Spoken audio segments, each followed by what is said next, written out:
Howdy, everybody. This is Matthew Paul Lissi of the Suns Jam Session podcast, and I am joined by SunsGeek, Brandon. Tonight, after the Suns' victory over the Indiana Pacers, 117-110. How's everyone doing out there? How you doing, SunsGeek? I'm doing fantastic, man. Back-to-back shows with the Suns Jam Session podcast. 5 wins in a row, baby. Football Sunday. You know me, I'm a really big football fan and everything. So it's been a good day. Glad we got the W. And yeah, ready to talk about this game, man. Yeah, I was gonna open by back-to-back wins and then back-to-back games with SunsGeek on. That's how I was gonna open, but I forgot. It wasn't in my notes. If it's not in my notes, I forget everything. Right tonight, John. here, man. Yeah. Tonight, John is off. He was watching the Bills game tonight, and he's a fan of the Bills. His goes way back in the day. A little bit, yeah. I saw they missed the field goal to tie the game, which is typically a Bills thing to do. I feel like in the playoffs is to choke a little bit, and that sucks because KC always finds a way to win. But the Suns, lately, they always find a way to win. And tonight, winning by 7, and after a close game, I mean, SunsGeek, we're pretty happy, right? Before we start this pod, I mean, 5 games in a row.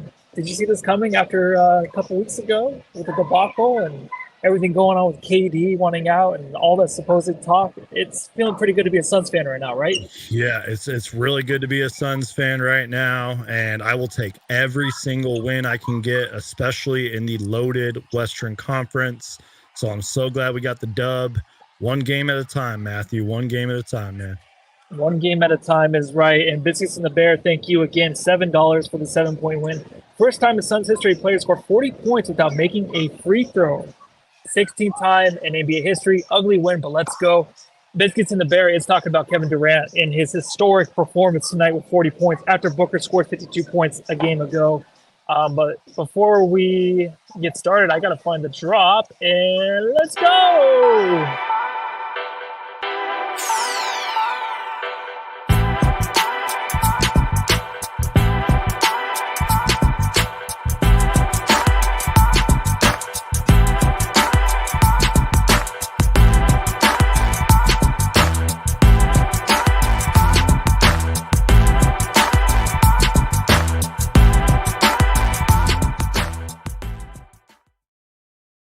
Corey, it's 117-110. SunsGeek joins me, and first I got to ask you a question. Before I finish that drop, you had a beer up, and I forgot to crack it open because I typically do not crack anything open. But you got a Coors Light. Is it already cracked open? Should we redo the whole thing? Well, it's just because on Friday I didn't have a beer, and I was like, you know what? I got to get a beer for when I go live with Matthew. So, yeah, that was the crack open right there. Okay. Well, I'm glad we got that out of the way, and like, subscribe, rate, and all the good stuff. But yeah, let me get to the question that I want. Oi, Matty. Mate, I've got to ask. Got to be honest, SunsGeek, this is 5 games in a row, and it's feeling pretty good. I just want to ask you, what is the best win so far?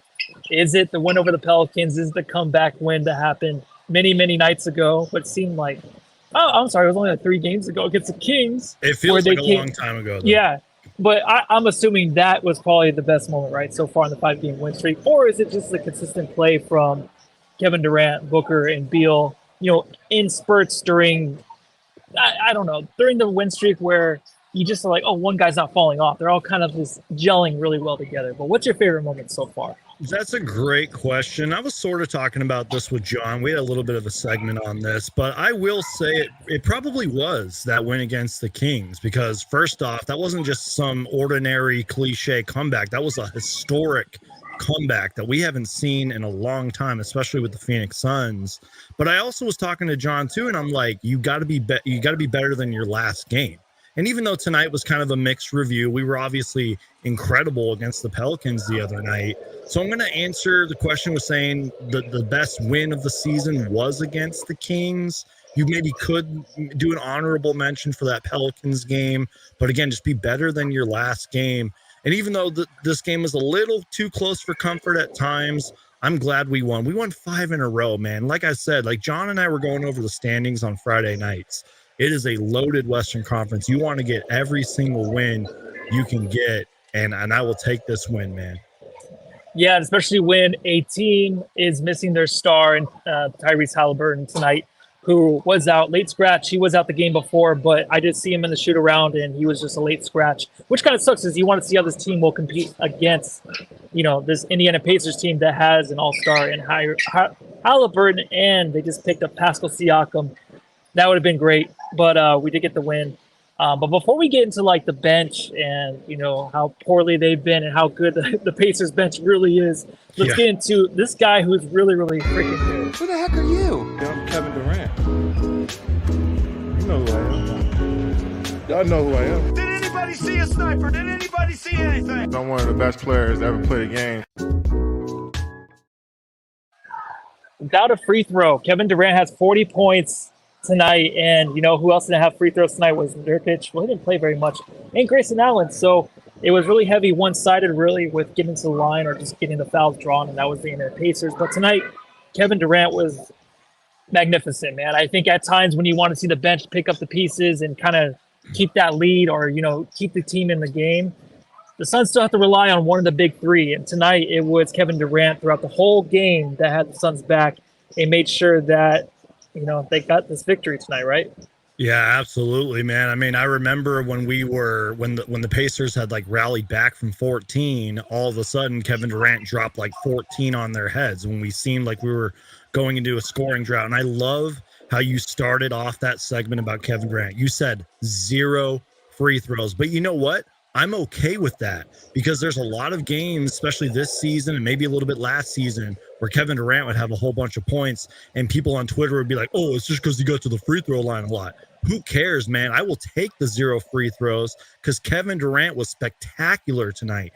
Every time we needed him, he came up with a big shot, 40 freaking points on what was it, 18, if I'm getting this right, 18 for 25 shooting and only 4 threes. Kevin freaking Durant. And also, I thought he was really good on the defensive end. We were talking about that win against the Kings. We were talking about the Pelicans game. It's been really because of Kevin Durant's defense. And as you said, man, he was magnificent tonight. Shout out to Kevin Durant, man. Yeah, it's unbelievable how good he still is. And even in the subreddit, there's always talk about Kevin Durant. Like, God, that guy cannot miss. And especially at the age he's at. And I know I'm doing the same thing we always do where we talk about the guy's age, just like LeBron James. But speaking of LeBron James, speaking of LeBron James and losing hair, Joey Lucio says, Matt, is it me or when KD gets a haircut, he plays like a beast? You know what? He does. And the whole thing with the hair, so I recently learned, like, if you're losing your hair and stuff, it's a lot of tension on the scalp. If you let your scalp breathe, that hair can come through. So if you think about it in the league, guys that take it so seriously, like Kevin Durant and Chris, I'm not going anywhere with that. We're done. We're done talking about that. I'm not going to talk about hair loss because KD looks good either way, whether he's growing hair or not.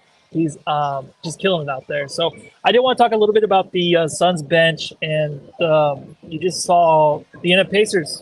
Their bench tonight just incredible. Was it like 50 points? They couldn't even add it up. There's just so many jagged numbers there. 13 points. Yeah. Mm-hmm. Yeah. Obi Toppin, 13 points. Walker just came alive in the fourth quarter, got 10 points. Shepard, 4 points.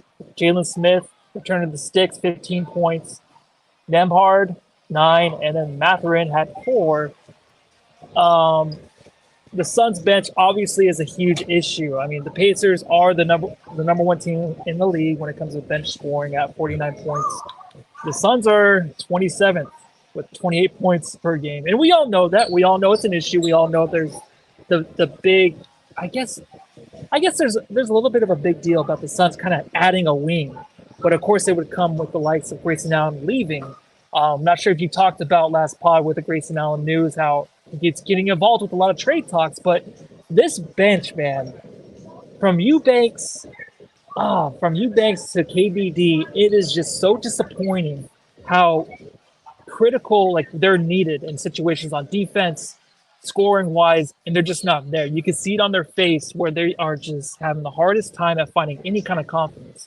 Do you think the Suns starters have lost all the trust that they had in that bench unit so far? I mean, right now, within the last 5 games? This might sound like an unpopular opinion. I'm going to say no, but the Suns bench just needs to be more consistent, man. That's how I look at it. Like, again, you said it perfectly. Like, The Pacers bench had like over 55 bench points. That's insane. The Suns had like 26 or 28. And the highest Suns bench scorer was Eric Gordon, and he was 1 for 6 from the game. That is like unacceptable, man. Like they have to be more consistent night in and night out. Even if we just do a 8-man rotation, so 3 bench players, I'm okay with that. But you got to put points on the board, because I was talking to John about this. Any other points we can get outside of our big 3 are just a bonus, and we're going to need it down the stretch. We're going to need it in the playoffs. And not only that, just on the offensive end, they got to be better on the defensive end, man. Like, I'm not saying all the defensive lapses, because there was a lot of times in this game where the Pacers would go like on an 11-0 run or something like that, especially late in the fourth quarter when they did go on an 11-0 run. And really, the whole Suns defensive team has been terrible. But they just need a lot more consistency. I don't know if it's just more of maybe, as you mentioned, maybe the Suns' big 3 does need to trust them more, or maybe they just need to start hitting their shot. It was just a rough night for the bench, man. Yeah, and Lazy Swatch does say we need Ball back. Yes. I don't know if you. I mean, I kind of forgot today, that he is out, but his impact he had when he was playing in that 2-game stretch was huge. And of course, he twisted his ankle, and he's been out since. We do lack that just versatile guy that's long, obviously, defensively, that is a menace, and a guy that has some moves that can attack, who had confidence, something that this whole team definitely lacks right now on the bench end.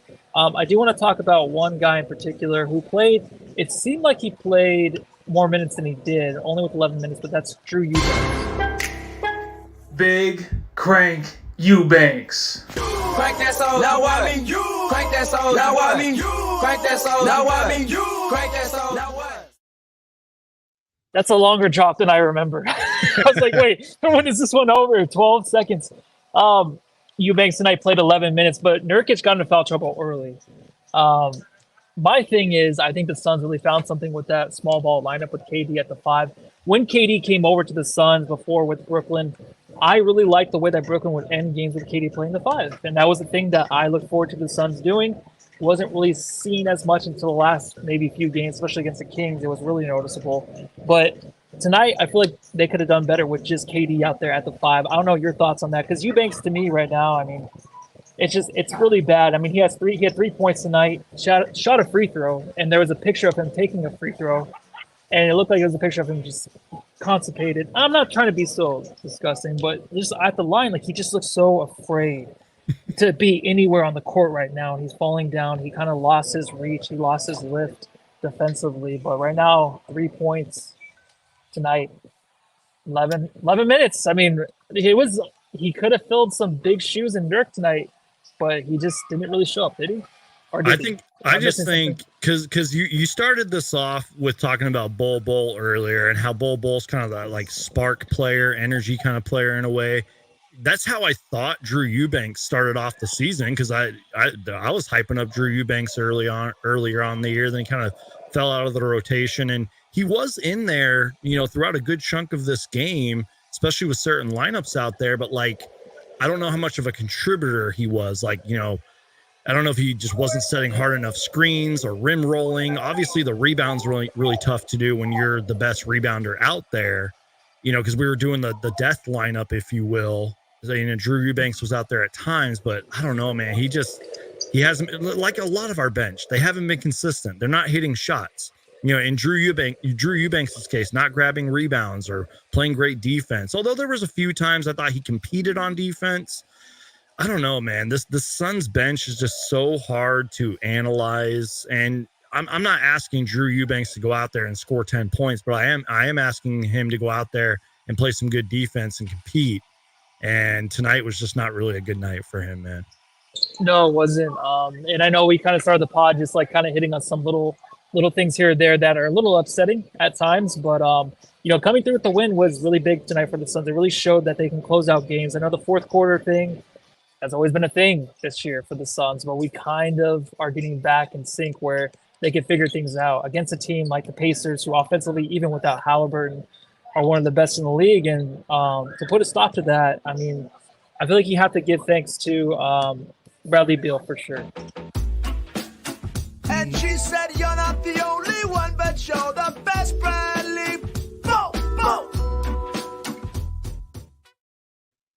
I mean, Beal ended the game terrific. I mean, he really took over offensively. He got the ball to the rim. The only thing is, like, he does not get any foul calls, does he? I feel like so many times, even last game, like, he is getting hacked on the arm, and he'll lay there, and he'll just, sit it out defensively for the next possession and just kind of complain to the ref. But I honestly don't blame him. I feel like he gets to the rim. Booker happens too. But Beal, I mean, tonight, when he gets to the line, it was 3 for 3. Yeah. Like, it's just insane how much contact that guy draws, right? And he's not getting to the line. But I like the way he ended tonight's game. It wasn't the best game from him. But in big moments in the fourth, he came through, got some big shots.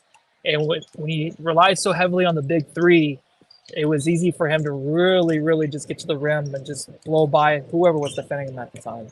Real quick before I talk about Bradley Beal, just real quick. Like I mentioned, the Pacers went on an 11-0 run to start the fourth quarter. That was really because Jarris Walker had back-to-back threes. But the Suns went on a 10-5 run of their own, and a lot of that was because of Bradley Beal. And then you saw how we closed out the game, even though this game felt like forever to end, you know what I mean? But it really was because of Bradley Beal. And I do agree with you. I kind of feel like he did struggle a little bit in the first half, but that's funny that I say that because he only missed 5 shots. He was 11 for 16 from the field.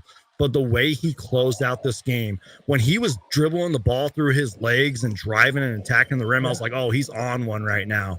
And you're right, man. Like, he does draw a lot of contact out there, doesn't get called for the foul. And to an extent, I'm okay with him having him tell the refs how it is and complaining about those fouls to an extent. You want him to get back on defense and everything, but he just competes out there, man. He is a hooper. This is the reason that we traded for him. And again, the night that he had, especially the way that he finished, I thought he had a pretty good game overall, man. Yeah, and it's nice to have him just healthy in there and just consistently just playing a role on defense and calling everybody out when they're not performing. The backup plan really for the Pacers tonight was TJ McConnell without having Halliburton in the game. TJ McConnell is something that, of course, Suns fans have always talked about, wanting as a backup point guard. This was his third game he started tonight this season.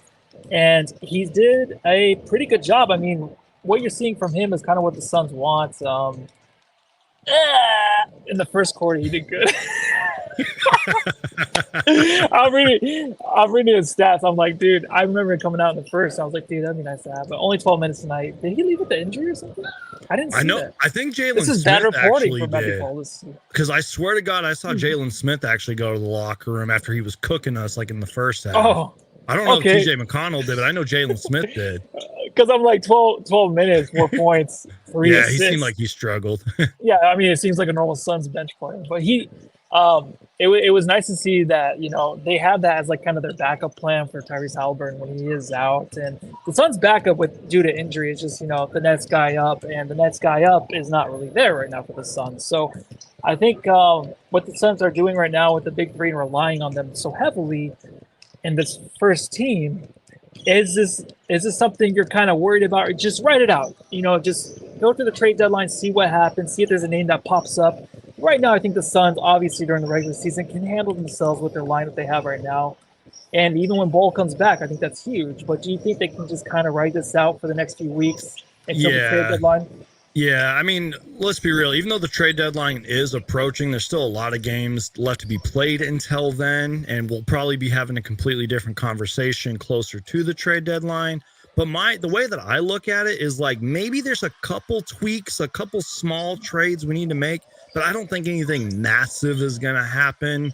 Again, I don't know what James Jones and CEO Josh Bartelstein and Suns owner Matt Ishbia are cooking up right now. Maybe they're cooking up something that isn't being reported by some of the bigger, names out there like Shams and Woj and all them. But I think it's going to be a small trade. It's probably going to be one of those trades where we're like, what? Like we traded for that guy? You know what I mean? Yeah, but it's not going to be anything massive. I truly do trust in the Suns team, but you want to know who else trusts in this team? Is Kevin Durant, Devin Booker, and Bradley Beal. And that's all that matters right there, man. So even though we're kind of giving the bench shit right now and they played pretty terribly and everything, it's like, I think the team trusts the team. If that makes any sense, they trust the bench. Yeah. I think we'll be okay in the long run. It really does matter about health, and it matters about reps, and it just matters about consistency. I've been saying that all season long, man.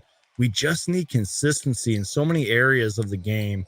But again, who knows, man? You know how basketball changes fast. Like, I didn't expect Pascal Siakam to get traded this fast. All of a sudden, he's on the Pacers. Next up is going to be Zach LaVine. You know what I mean? It's like the NBA moves fast. We'll see where we are. Let's just get to February 1st. You know what I mean? Then we'll see. Even though the trade runs on the 8th. That is true. I mean, they are still figuring it out. And the one thing, too, I know you talked about it last game where Booker, 52 points, and he's probably going to be snubbed as an all-star starter. He is. He's not going to be a starter. And maybe, I don't know if he's going to make the all-star game. And someone brought up on YouTube, like, hey, he's been inconsistent. If you look at the dude's stats, they're better than last year, basically, across the board. I mean, his point total is down like 0.6 or something like that, but his assists are up. That guy just needs everyone healthy because he needs to figure it out because he's handling the ball the most. He is our point guard. And then along with that, once the big three figure it out, along with Grayson Allen, who is part of the core four, and Nurk, and then you can have that bench with Bol. They might need some time. And maybe they do believe in that. Like you said, they do have that trust in each other. Maybe we just don't see it on the court. Yeah. But guys like Kevin Durant and Booker and Beal, they don't seem like hard asses where they're going to just – throw these guys in the trash. They're going to actually believe in them, give them a shot, and it's just up to those guys to really fill the shoes of, who they were to start the season. A lot of these guys have fallen off, including this guy. And I'm not going to talk too much crap. I mean, but with Eric Gordon kind of just MIA, it's kind of scary. From Indiana University, number 23. Eric Gordon.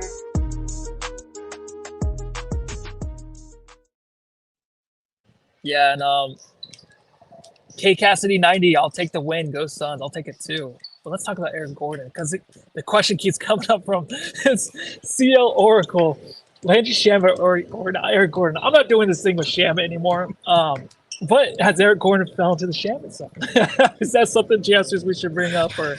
What? A little bit of mixed reviews because I think one thing that gets a little overlooked here is Eric Gordon really does do a lot for this team, in my personal opinion, because he is a veteran in this league. He's played in the league for so many years. He's been on so many teams, played with a lot of superstar players. He's a really smart guy, in my opinion. But the problem is, and as we're seeing right now, when he's inconsistent or cold, if you will, he's really cold. But when he's streaky and when he's on fire, that's the Eric Gordon that we need. Like, I pulled up his last 5 games, and his best game was again going back to that Kings game where he had 13 points in 24 minutes. Beyond that, he had 5 points, 3 points, 5 points, and 4 points again. Like, and the percentages are terrible. We're talking 25%, 18%, 22%, 16%. You see what I'm saying here? I feel like he competes on defense too, which might be a little bit underrated part of his game,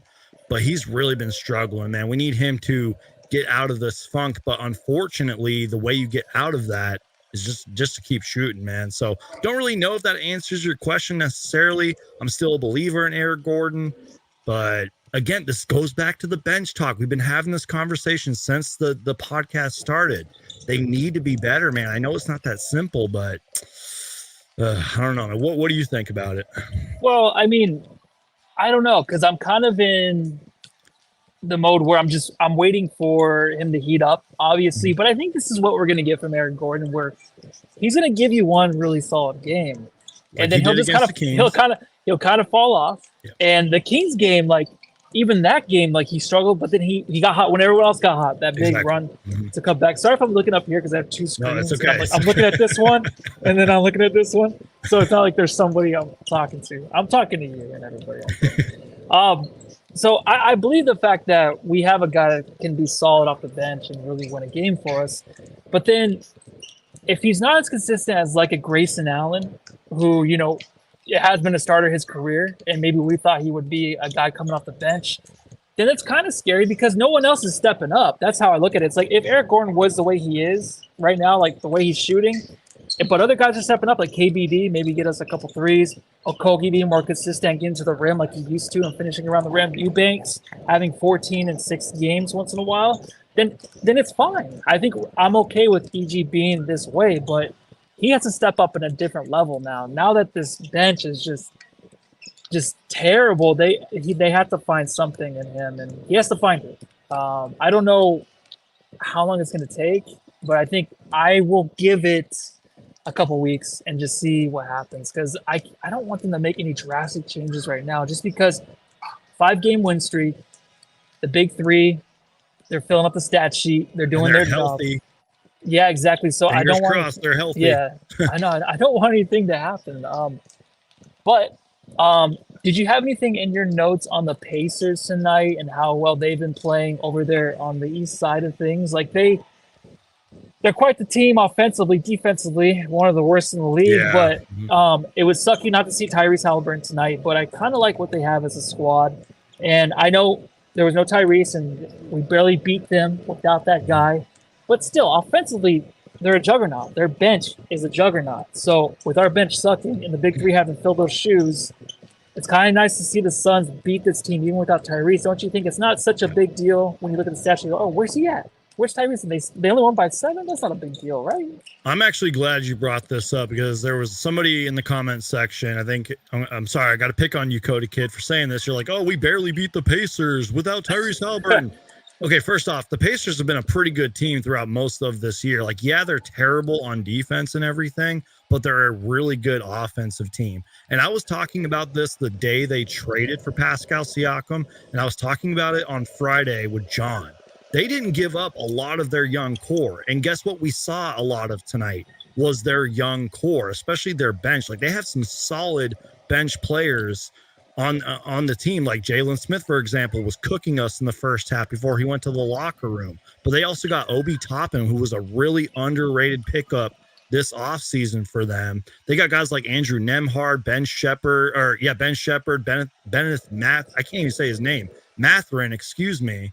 And then Jarris Walker started cooking us early in the fourth quarter. So yeah, like they gave up a whole bunch of draft picks for Pascal Siakam, but they're still really good, man. They're a young, hungry team. They play fast, as we saw tonight, and you know they're long and athletic and everything. And again, over 55 bench points. That's pretty damn good, man. Like, I don't know, like what seed they'll be in the East Coast. Like, they'll probably make the playoffs. I don't know if they'll win a first round series. I don't think it will be easy or anything, but they are a good team, man. And again, like, I cannot repeat this enough. They didn't give up a lot of their core in the Pascal Siakam trade, and that's just going to make their future even brighter. And according to Woj and according to Pascal Siakam's agent, he's going to re-sign there. So, like, they're locked and loaded, man. They're ready to take off. Yeah, I like it, and it's nice to see Siakam get traded to the East Side, like the East Coast. I don't, you know what I mean? I didn't want the Kings to get him.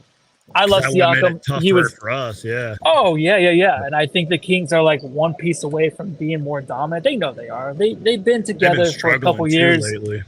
Everyone knows what the Kings are, and we knew what they were last. What was it? Tuesday? Gosh, I don't even know the days. Let's talk about Nurk. Nurk. Delicious definition make them boys go crazy. Oh. Tuesday, I was right. Nurk tonight fouled out of the game, and this kind of just brings me to the part where the Suns just had a hard time getting calls, but then on the other end, little ticky-tack calls almost all night long, man. Nurk was with his 6th foul, barely touched him. Like, I get it, he touched his arm, but like he was like, like he was trying to just graze his hair. It was like he was being nice to the dude, just give him a little soft touch. I'm sure he got a little bit of the chills. I think it was Siakam going up for the jumper. But those fouls that were called on him, it just sucks, because a game like this, we really haven't seen Nurk in really big foul trouble like this season. It was a thing earlier in the season, but we kind of escaped that. And now like Nurk is just 6 fouls, 7 minutes to go in the fourth, and he's out. And then Eubanks has to play the rest of the game, basically, or as much minutes as he can until we can't stand him. But Nurk, man, like, I felt bad for him. There was a lot of bad calls tonight, don't you think?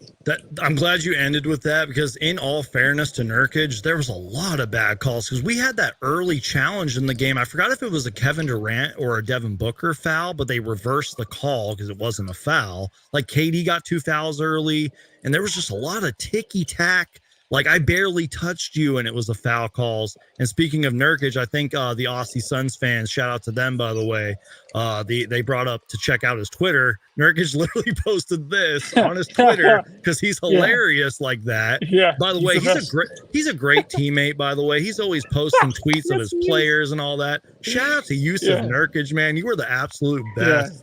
And you know what? Again, it was a rough night and everything, especially with the fouls and all that. But he still competes out there, did his best, and I don't know, man. I don't know. I don't know either.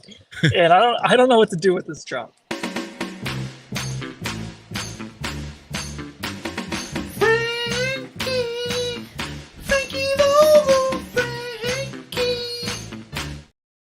All right, that's enough. We get it. I'm not gonna get down here. I might get thrown out.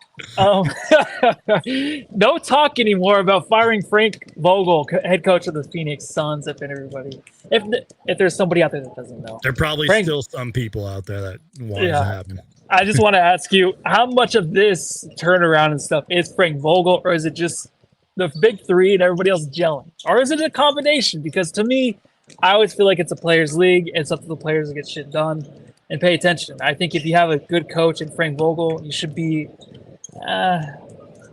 play calling is a big thing too. Because I know Monty was really bad at that. But I've never been on the whole bandwagon of getting Frank out of here. I mean, where do you stand on that? I don't wanted to bring it up because I know when we're going through the hard times, get rid of him. Now it's like I don't hear anything. So what do you think about Frank? I was a Frank. I was a Frank Vogel stan, a Frank Vogel defender, however you want to put it, even during that terrible stretch. And I wasn't like necessarily like, he probably might have been on the quote hot seat without actually being on the hot seat. You know what I mean? And he probably was to blame for a lot of those losses during the struggles. But I don't know. It's like you said, it's a players' league. And John and I talked about this like a long time ago. I even clipped it and uploaded it as a video. Like, if you fire Frank Vogel, it's going to make things a lot worse. And also, I truly do believe this because you mentioned it. It is a players' league. I highly, or how do I say this? I believe that ownership, James Jones, all of them would probably go to KD, Book, and Beal and say, hey, do you want us to make this move or not? I truly do believe that. So that's why I think he didn't get fired. And again, it's just ridiculous to think that. Like, we're not even at the All-Star break yet. You know what I mean? Like, firing Frank Vogel at any point this early in the season would have been stupid, in my opinion. Would have made things worse. Now, to an extent, though, let's say, and I'm not trying to jinx anything or make anything bad, but like, let's say we don't win a championship. I'll just put it like that. We don't win a championship. Maybe then you kind of sit down and have a conversation with Frank Vogel. You know what I mean? Then, but like, you know what I mean? Like, it's just, don't fire Frank Vogel right now. It'd be stupid to do it. It would have been stupid to do it like a month ago or whatever. Don't do it. Just don't believe what the Suns fans are freaking out about.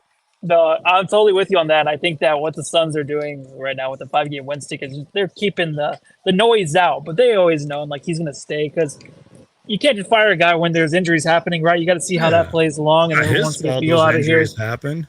Yeah, exactly. So I wouldn't blame him at all. But let's get into this a little early, but don't worry, dudes. We got half the show going. The Suns Jam Session subreddit stakeout.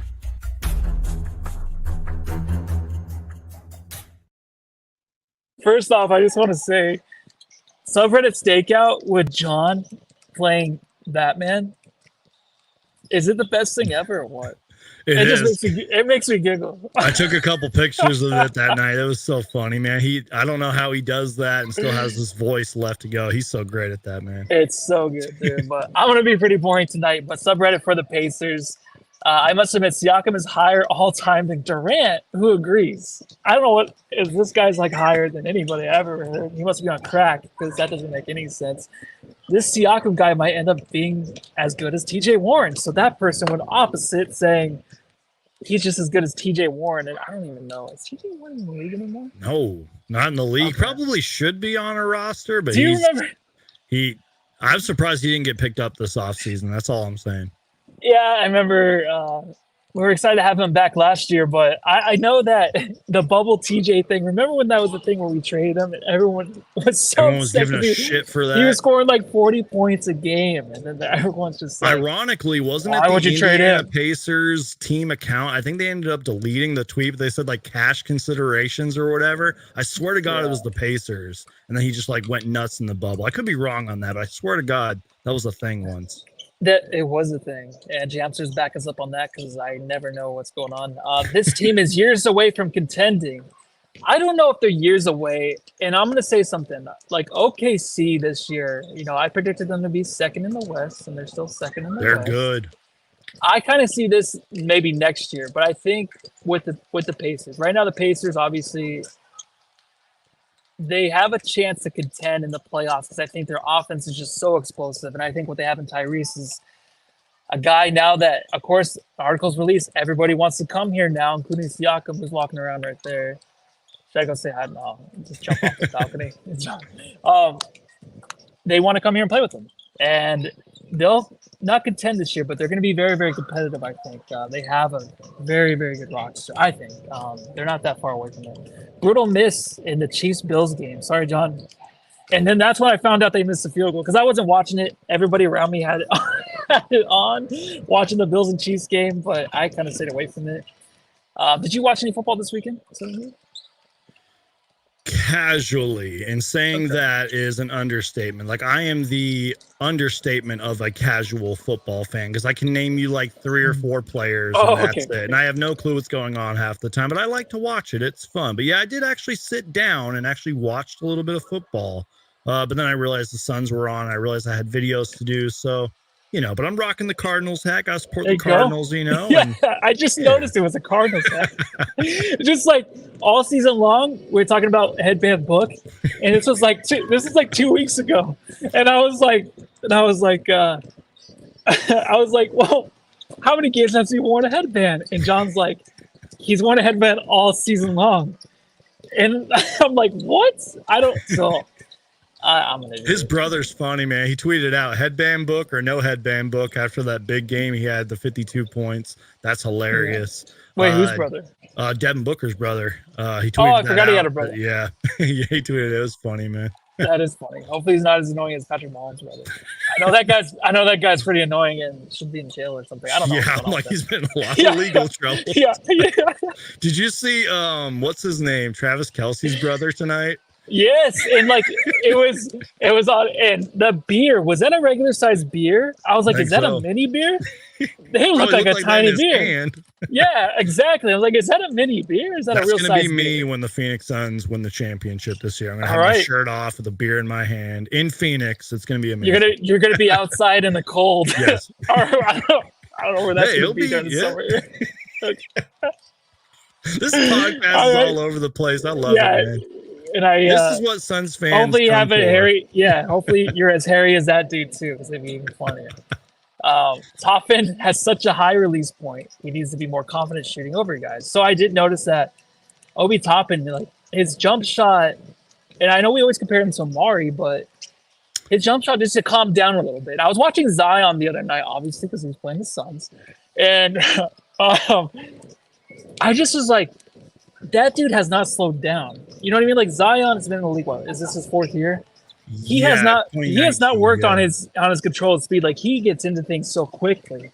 If he was just more patient and drawing fouls and stuff like that, like he just is like a hot potato with that thing, with grabbing the ball. Like, oh, hurry! I gotta throw it in. So Toppin, I think, needs to slow down on his jump shot. He has the high release. There's another, I feel like, evolution to his game. I'll never give up on Obi. I love that dude. Yeah. I was going to say, because you kind of said it, like he's got the high release, but not just that, he's long, man. Like he has a long wingspan, obviously has super athletic and everything. And he showed a little bit of that athleticism tonight when he had back-to-back drives. He had that little reverse dunk and everything, which that was terrible defense on the Suns' part, by the way. But yeah, if he can figure out the jump shot, man, he'll be a really good player in this league. But right now, coming off the bench, still young, he's got time to figure it out. I think so too. He'll be around the league, and there'll be that 1 year, kind of like Malik Monk, maybe, where Monk's just like, now he's like a good player, not an all-star, but he's a better player than most people thought. I can kind of see that outcome. Mm-hmm. Yeah. KD 17 of 23 and 37 points. I mean, fuck. And then of course this is always added. Booker is just the worst. I don't know what they have with Booker had a rough game tonight, but why is he the worst? What did he do wrong? Did he do anything wrong tonight? Dude, even my sister asked me, like, why do people hate on Devin Booker? I'm just like, I don't know, man. They're just haters. They're trolls. I know. All right, that was it. The Suns Jam Session subreddit stakeout.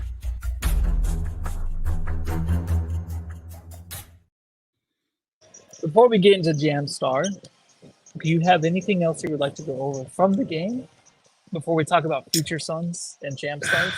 I took a little bit of notes tonight, but I feel like we kind of went over everything. I'll just say this. Like, I know the Pacers, like, I'm kind of looking at my notes here. I know the Pacers are young, athletic, they're streaky and everything, especially on offense. But kind of the frustrating thing tonight, and we'll figure it out. You know, there's still lots of basketball left to be played and everything. But they went on a lot of runs tonight, and so did we. But I saw a lot of those defensive lapses, if you will, that I hadn't really seen in the last couple games. That makes sense. That was kind of the frustrating thing tonight. But thank God for KD, and thank God for Bradley Beal at the end of the game. Like, they saved us. But I just mentioned it with the Obi Toppin thing. 2 back-to-back drives. It was like a slam dunk contest out there. He could do whatever he wanted. But not just that, man. There was one play, I think it was Andrew Nemhard, just drove to the rim, and all of our Suns were just spread out. I was like, it's like, where's the defense, man? So that was a little bit frustrating. Hopefully they actually do sit down and look at the tape of this game. Beyond that, man, it's pretty much like I mentioned. Like, if the Suns bench can just figure it out, start putting points on the board, that is a bonus for us. We just got to pray and hope for the Suns' big three to stay healthy. Hopefully Yusuf Nurkic stays out of foul trouble and everything. And like I mentioned, man, this Pacers team, they might suck on defense, but damn it, they are good on offense. I think they will make the playoffs this year, and they have a bright future. Just adding Siakam is just a steal for them, man.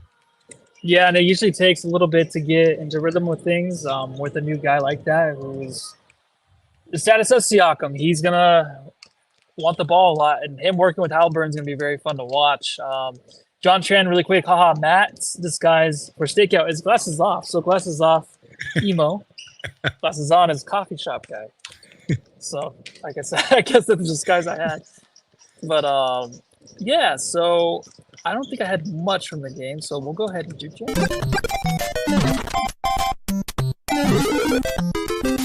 Jam star of the game. That has to be KD, right? Or who else do you got? There's no surprise Grayson Allen's. So, you know what? It's obviously Kevin Durant. We talked about him. He was absolutely incredible tonight. Thank God for Kevin Durant. And I will say, because you know me, I like to do the honorable mentions. Fourth quarter, Bradley Beal is my honorable mention for the Suns Jam star of the game. But I do want to talk about Grayson Allen real quick. Left the game, I want to say, in the first quarter, or at least the first half, with what looked like an injury. You know, he's a tough guy. Like, went to the locker room, but then after that, came back and actually hit some shots. He was 5 for 7 tonight. He had 13 points, and I thought he just competed out there, man. I mean, he was just looking like Grayson Allen. Just kind of took a little bit of a hard tumble. That's going to happen and everything. I hope he's okay. I'm pretty sure he is, because I haven't really heard anything yet. And I've been hyping up Grayson Allen all season long, especially last podcast. I don't know if you listened to it. I was calling him an all-star and everything. He's been incredible, man. So to finally answer your question, the Suns Jam star of the game is Kevin Durant, but honorable mention to Grayson, Beal, and those are my stars. Very nice, man. There you go. Let's give it to KD. That's a cool background. Cody Kid says sticks. Saul Soto, KD. Kiko G, KD is a jam star for me. I love that. Maya B, KD has like 2 in the first. 2 beers. Seth Logan Hopkins, Beal. That's a good one. Yeah, Beal clutch stuff. He was very clutch. Like, and I love that because when Booker knows and KD knows, like, Beal's got it going. Like, he has some matchups, he can get to the rim, and he is almost automatic now. He was struggling when he first came back, finishing around the rim. But right now, he's automatic. Give him the ball. There's no my turn, your turn, anything. It's like they know, oh, it's my turn for the next four possessions, 5 possessions. And that was Beal in the fourth. So KD from CL Oracle, KD, 40-piece McNugget, dude. Sounds good right now, man. Did they used to sell the 40-piece McNugget? I think they still do, man. Oh my god! I mean, you can get as many nuggets as you want, but that's just you gotta stay away from McDonald's or eat McDonald's. Do whatever you want. I don't know why I'm telling you how to live your life. It's Rezabides. Beal, and it's good to see Sticks at it's 25. I read that totally wrong. All right, so we are 45 minutes into the show. The next game is tomorrow night, and they are facing the Chicago Bulls. The blow it up soon, Bulls. Blow it up. Do it. Yeah, so another win, right? Geek, it has to be another Fingers win, right? crossed. I hope we didn't let all of our energy out with this game. I feel like that could be a trap game tomorrow. I don't know why. I don't mean to be negative, but it's true, you know. Yeah, why? Oh, whoops. Sorry about that. There I am.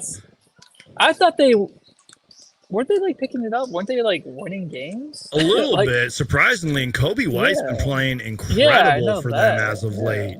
But that's why I think it might be a little bit of a trap game. I'm like, Levine's been hurt and everything, and they've been super inconsistent. And it's like, if they don't blow it up this year, it's like, will they ever blow it up? But it's like, they're just a bad team, and their owner is stubborn, and I don't like that team at all, man. They just need to keep Kobe White, maybe keep a couple of those other young guys and blow it up. Yeah, they won their last 2. They won 3 of their last 4. Yeah, and it looks like they won 6 out of their last 7. They're playing 8. a little bit better, but they're not a contender. Yeah. They're not even like they might be a play-in team at best, if that. Yeah, it's funny because I listened to the No Dunks podcast, and everybody out there listens to them, and Trey Kirby is a big Bulls fan, so I try to listen to them every morning when I can, just to get like a recap of the night before. But when he says Bulls are back, and I think he said it a few days ago, last week, and I kind of believe him. Maybe I have to go with that because I don't know. How can I not believe it? He's a Bulls fan. So Aussie Suns fans, let's say 103 people watching, 29 likes this video.